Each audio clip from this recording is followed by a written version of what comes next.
From continued nuke tests and rhetorics to a historic summit set for April, the significant change is welcome but sudden. Hwang Hojun zooms in on what might have triggered the turnaround and help us gauge if Pyongyang's intention to denuclearize is genuine.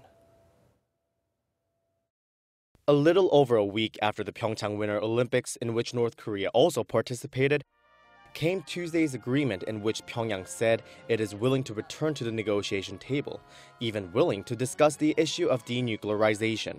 According to the Blue House, the North claimed it would no longer need its nuclear program should military threats against it be removed and its safety guaranteed. So what's caused this apparent change of heart? It could be the constant efforts by President Moon Jae-in's new liberal administration in South Korea to resume dialogue with Pyongyang, but experts say the North could very well be acting out of desperation.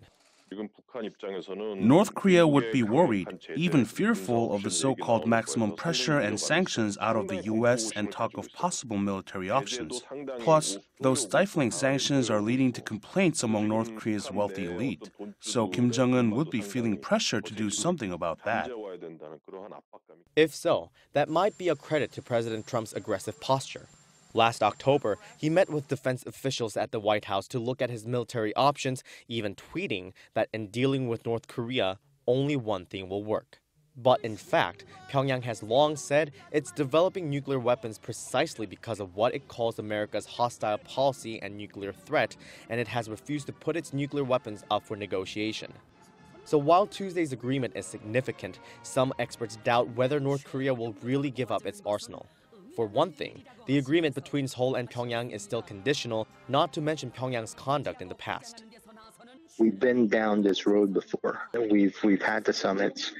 We've had countless negotiations. We've had two previous agreements, both of which have all failed.